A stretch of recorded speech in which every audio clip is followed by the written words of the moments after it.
Nataranta naman ako nag-angat ng tingin si Louie at nang makita niya ako naglakad palabas ng mansyon ay nagmamadali siyang sumunod. I heard Daddy shout my name but I did not bother to look back. Tangina, palagi nilang ganun. Parang kulang na ng pati paghinga ko, utang na loob ko pa sa kanila eh. Kung tutuusin, hindi naman ako may kagustuhan na ipanganak sa tanginang mundong to. At isa pa alam kong ginagawa ko.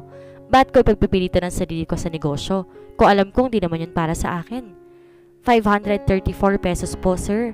Tamad kong inabot sa cashier ang aking credit card. Kalmado kong tinapik-tapik ang counter bar habang pinapanood kong iswipe iyon. Ilang beses ko ring sinubukan pero sa huli, kinunutan niya ako ng noo. Sir, wala po ba kayong ibang card? Rejected po kasi. What? I blinked my eyes. Hindi po gumagana, sir. Pag-uulit niya. Nagtataka man, binigay ko sa kanya iba ko pang cards. Pero mas lalo ko nahiya sa babae ng lahat ng iniabot ko sa kanya hindi gumagana. Tangina, wala akong pera. Halos mayupi ko ang cup ng kaping hawak ko sa sobrang kahihiyan. It looks like someone's card got frozen. May humalakak mula sa likod ko. Mas lalong uminit ang aking ulot nang balingan kong tingin ko sino iyon. Halos gusto ko na lamang lumubog sa labis na kahihiyan. It's Anastasia Contis, everyone. Lizzie? I whispered and swallowed the lump in my throat. She just fixed her aviators and raised her brows at me. She gently pushed me away from the counter and I lent a 1,000 peso bill to the cashier. She smiled sweetly at the girl before sipping coolly on her wrap. Idami mo na rin ang sa kanya. Keep the change. No need, Lizzie. I'll just call Dewi or Louie. She put her index finger on my lips to shut me up. Shh, okay na. I already paid na. I wet my lower lip and brushed my hair up using my finger. I will just pay you then. Sabay kaming lumabas ng coffee shop. I opened the door for her. Thank you, As. She grinly sweet at me. I only nodded my head and remained silent. But seriously, you don't have to pay me, or if you really insist, then I'll suggest that you be my boyfriend na lang. Diretsahang wika niya, at munti ko nang maibugang iniinom. What the? I muttered slowly. She roared with laughter. What? I know naman na pinipilit ka rin ng daddy mo sa akin, diba? Just like my dad. If you think that the relationship is just some kind of sick joke, then you are wrong, woman. It's a big thing. I am dead serious, As. I want to commit to you and I know we can handle our relationship so well. Di naman na rin tayo mga bata. We are already 19. Come on. Pamimilit pa niya. It didn't help that we were both in the same field, which is architecture, so we often saw each other. As much as possible, I don't want to associate myself with her because of her reputation. She was called the queen of all villains and everyone hated her, mostly women, while I was just living and breathing peacefully on the other side. I don't want to stain my reputation just because of her. Please, Azzy, just this one. Kahit ilang buwan lang tapos mag-break na rin tayo. I really just want to make my parents happy and proud. Kahit ito man lang. She almost begged but I did not even flinch. I shook my head firmly. Sorry, I only date to marry, Lizzie. Try muna natin kung mag-work. If yes, then we'll get married. Ayoko. Ayoko talaga. Pero nung tanggalan ako ni daddy ng allowance, pagbawalang gumamit ng kotse, at lahat-lahat, napilitan akong pumasok sa relasyon. Minsan di ko na lang maiwasang mapamura at mapatanong sa sarili kung bakit parang wala akong kalayaan na magdesisyon para sa sarili ko. Bakit kailangan ko laging sundin ang dinidikta at iniutos ng iba? Tangina, para naman ang gusto ko. Lizzie and I became a couple. To be fair, I opened myself to her. I let myself see the good things about her. We tried to make our relationship work out. I guess I was successful in forcing myself to love her. Minahal ko siya kasi wala naman ako ibang choice kundi ang gawin yon. Pero alam ko sa sarili ko na hindi yun malalim. Kaya kong lumipas ang isang araw na hindi siya nakikita o nakakausap at ganoon din naman siya sa akin. Kahit na minsan hindi magandang pagtrato niya sa akin, nagtiis pa rin ako. Kasi nangako ko sa magulang niya na hindi ko siya iiwan. Kasi kung hiwalayin ko siya, magagalit sa akin ang magulang ko dahil masisira ang magandang samahan ng mga Santaniel at Contis. Before our second anniversary, she confessed to me that she was 2 months pregnant. We were both turning 21 at that time. Dala na rin ang kapusukan noon, hindi na namin naisip kung ano ba ang dapat sa hindi. Galit na galit ang magulang niya dahil sa nangyari, dahil malaking iskandalo yun sa pamilya kapag nagkataon. I reassured her that I would take all the responsibility. Kami ang may gumawa niya at handa akong panindigan. Noong mga oras na iyon, nasa isip ko na baka ito na talaga, na baka kami talaga ni Lizzie ang para sa isa't isa. Walang alam ang kahit sino sa pamilya ko tungkol sa nangyari, bukod sa wala namang nagtatanong. Alam ko rin di rin naman sila interesado. Even my sister Aya, who was in States that time, was clueless. Only my friends Louie and Dewey knows everything. Sa kanila ko humihingi ng payo kung tama ba o hindi ang desisyon ko. Malaking tulong sila para sa akin. I will continue my studies on the States. Lizzie cried. I will follow you there. Malaking tulong sila para sa akin. Lizzie, hindi ko na binawi pa. Bahala na kung paano ko gagawin yon. Paniguradong hindi ako papayagan ni Daddy pero hindi ko rin pa pwedeng pabayaan sa Lizzie at ang magiging anak namin. Lalo pat nalaman naming mahina ang kapit ng bata sa sinapupunan niya. Are you sure with that? May pag-aalangang tanong niya. Hindi ka agad ako nakasagot kaya nakita ko ang pagdaan ng kaba at sakit sa kanyang mukha. Mas lalo pang nangilid ang kanyang luha. I know you don't love me as much as I love you but I need you right now. Carlos, I can't do this alone. Agad akong umiling sa kanya. Lizzie, mahal kita. Let's stop fooling ourselves, Carlos. We both know that you don't. Natutup ko ang aking bibig kasabay ng pag-iwas ko ng tingin. Suminghap ako. Sinuklay ang aking buhok gamit ang mga daliri. Bigyan mo lang ako ng oras para sabihin sa mga magulang ko, Lizzie. Hahanap ako ng magandang tiyempo. Susunod ako sa iyo, pangako. I reassured her. She gave me a faint smile and nodded her head. I know, and I trust you, Azzy. You never failed your promise to me. I smiled back at her too. I'm a man of words, Lizzie. I valued and respected our commitment to each other. Kahit alam nating hindi buong puso natin sa isa't isa, handa akong panindigan ka dahil naman talagang tamang gawin, di ba?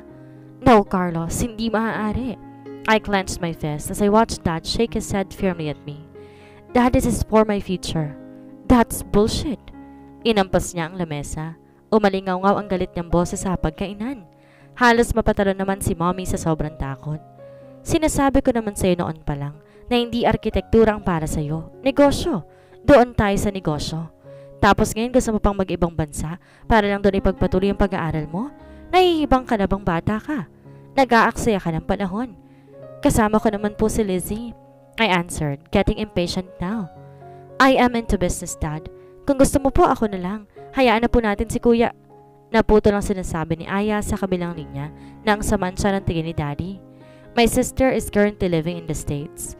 Ipinadala siya roon ni Daddy nang matuto itong magbulakbol pero hindi rin naman magtatagal at babalik na rin dito sa Pilipinas. Shut up, Tamaya. Hindi ko nga ipinagkatiwala sa mommy mo. Sa'yo pa kaya? He's bad. Why nga kasi, Dad? Kung tutuusin, magaling naman po si Mommy Mel sa business, ha? Ayaw niya lang siyang bigyan ng chance. Matapang pang sagot ng kapatid ko. Dad scoffed and sipped on his coffee. Dahan-dahan niyang ibinabaanta sa pabalik sa lamesa. Marahang pinunasan ang gilid ng kanyang labi. A smudged look was evident on his face, and if I could only punch his face right now, I would definitely do. Just simply because you're a woman. Kayo mga babae, mabilis kayong mauto at magpadala sa emosyon ninyo, kaya hindi maaari. Doon ka sa mga pambabaeng trabaho o kaya mag-aral ka kung paano ka magiging mabuting asawa. Wow! A fucking misogynist and a chauvinist. Nakita ko ang malambot na pag-angat ng tingin ni Mommy kay Daddy at marangin na pros ang kamay nito sa pagbabaka sakaling mapapaamo niya ang matandang asawa. Sige na, Vince. Pagbigyan mo na ang mga anak mo. Malumanay pang saad ni Mommy Mel. Manahimik ka, Mel. Ako ang lalaki at padre ni pamilya. Ako ang nagpapalamon sa inyo kaya ako ang masusunod. Tiimbagang siyang umiwas ng tingin sa aming lahat at bumalik sa pagkain na parang walang nangyari. Naging mahirap para sa akin ang pangumbinse sa magulang ko. Idagdag pa na mas lalong gumulo din ang relasyon namin ni Lizzie. Sa tuwing magkausap kami sa telepono, palagi yung humahantong sa away. Kaya minsan mas pinipili ko na lamang na umiwas at hindi siya kausapin. Kung kakausapin man ay may kinalaman lamang iyon sa pagbubuntis niya. Palagi niya rin akong tinatanong kung kailan ako susunod sa kanya, pero hindi ko yun mabigyan ng malinaw na kasagutan. Tangina, gustong gusto ko nilang umalis sa pamamahay na ito. Nakakasakal, nakakaubos, at napakahirap huminga dahil wala akong magawa kundi hayaan na ibang taong magdesisyon para sa buhay ko. Carlos, I will introduce you to my friend's daughters in Manila. Pack your things. We'll be leaving tomorrow morning. Di ko nagawa makapagreklamo pa dahil dire-diretso siyang tumungo paakyat sa kanyang opisina. Pagkakakong natawa at umiling sa kawalan. Imbes makinig sa sinasabi niya na pagdesisyonan ko na umalis na lamang ng manson at makipesa na lamang sa bahay ni Dewey. Sakto naman na nakasalubong ko si Louie na papauwi pa lamang at agad ko siyang kinaladkad para hindi lang ako mag-isang mapapagalitan. Mamaya, bakit di mo na lang kasi sabihin sa daddy mo na nabuntis mo si Lizzie? Hindi ba't naman boto naman siya noon? Baka nga matuwa pa yun eh. Suhestyon ni Dewey bago tumungga sa hawak niyang alak. Natutop ko ang aking labi at bumuntong hininga. Hindi na ganon kadali ngayon. Bakit naman? Kasi nakuha na ni Tito Vince ang gusto niya sa mga kontis. Tapos siya nang gamitin kaya hindi na ako magugulat kung bukas o sa ibang araw, uutusan niya na si Carlos na makipaghiwalay. Si Louie ang nagpaliwanag. Ay ganon? Napangiwi na lamang si Dewey at napakamot sa kanyang ulo. Ang komplikado naman ang buhay ninyong mayayaman. Kung hindi agawan ng lupa, mga paladasyon naman sa buhay ng iba, ang papangit ang trip nyo. Mayaman ka rin naman na. Palaging ang laman ng balita ang tatay mo. Ngising tugon ko. Dahilan para mas lalong umasim ang kanyang mukha. Binato niya ako ng remote at mabilis ko namang nailagan. Hindi ko tatay yun. Wala akong tatay, gago. Pero tama ka, mayaman ako. Mayaman sa pagmamahal ni mama. Proud na proud siyang tumawa. Oh, here comes the mama's boy again. Ako rin. Mayaman. Mayaman sa alak. Laklakan na. Sigaw ni Louie na makabalik galing kusina. At mayakap-yakap na ilang bote ng hard liquor. Sinadya ka talagang umaga ng uwi, kinabukasan, sa pagbabaka sakali. Na hindi ko na maabutan pa ang parang gurang kong ama. Matindi ang pagkirot ng aking ulo at pasuray-suray pang lakad ko. Bala kong matulog na lamang sa maghapon. Total ay wala naman akong ibang gagawin. Pero napurnada nga ang lahat ng iyon na makita ang maleta kong nalagay sa compartment ng kotse. Ano yan?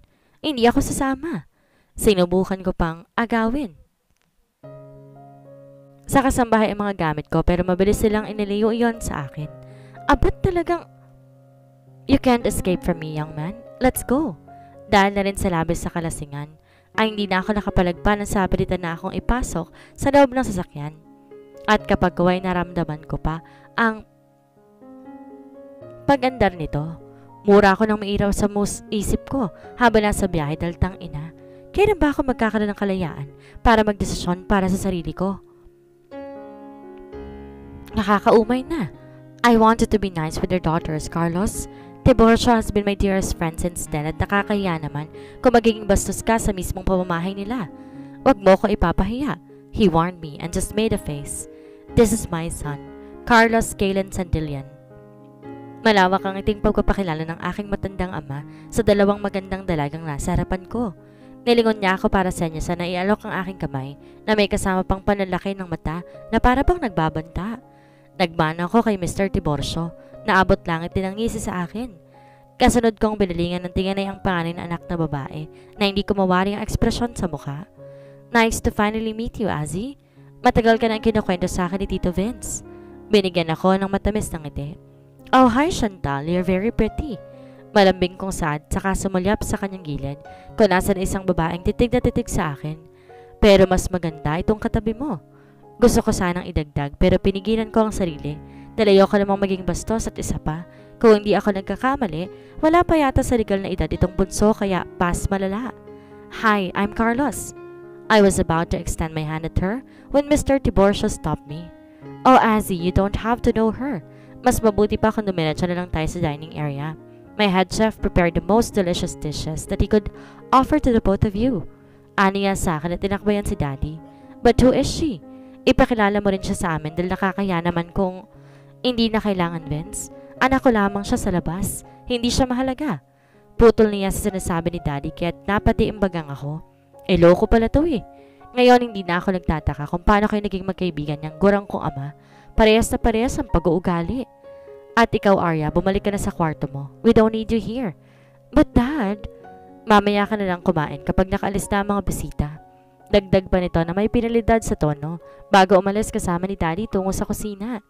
Sinundan ko ng tingin sa Chantal na dire-diretso lang din ang alis at parang wala man lang reaksyon sa ginawang pamamahiya sa kanyang kapatid.